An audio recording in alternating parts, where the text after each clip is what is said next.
Hi, this is Lisa with KC Music Studio. Lesson 4 is going to cover sus2 and sus4, or suspended 2, suspended 4 chords. You will see this a lot in modern worship music, and you will also find that people are going to call them different things. Sometimes they call it a G2 instead of a sus2. Sometimes they call it a G4 instead of a sus4. That's just kind of the way it works. So I just want to go a quick kind of a quick tutorial of how to figure out what these are. And I tried to make it super clear on the left hand side of there of the page. If you start with just your regular G major chord, you play the first, the third, and the fifth note. That's a regular G chord. When we are going to play a G sus2, it means instead of playing 1, 3, 5, we're actually going to play 1, 2, and 5. And you kind of get that crunchy sound, okay? So that is a sus2. Instead of playing 1, 3, 5, you're going to play a 1, 2, 5, okay?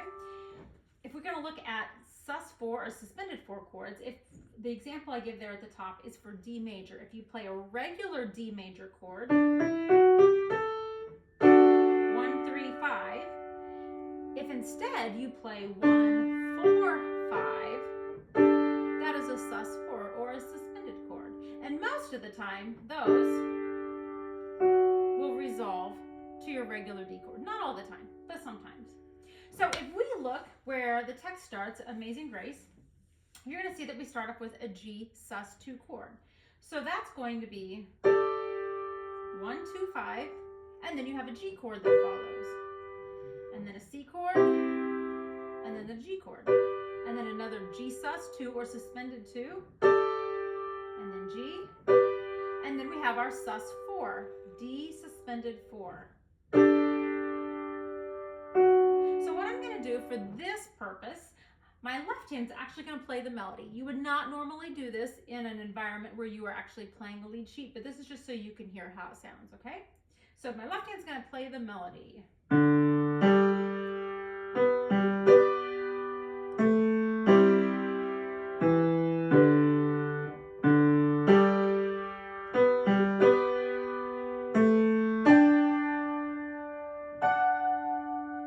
And so on and so forth.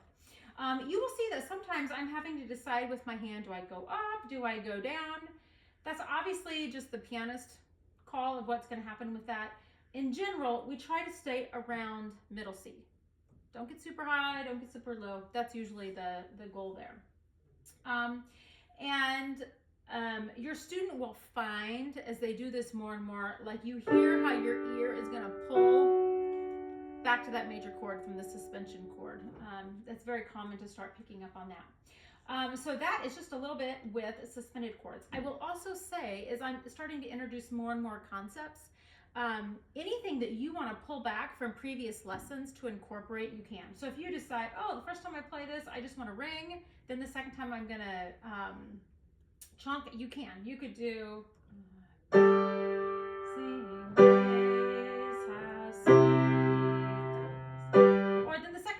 you could chunk it so it has a little bit more energy.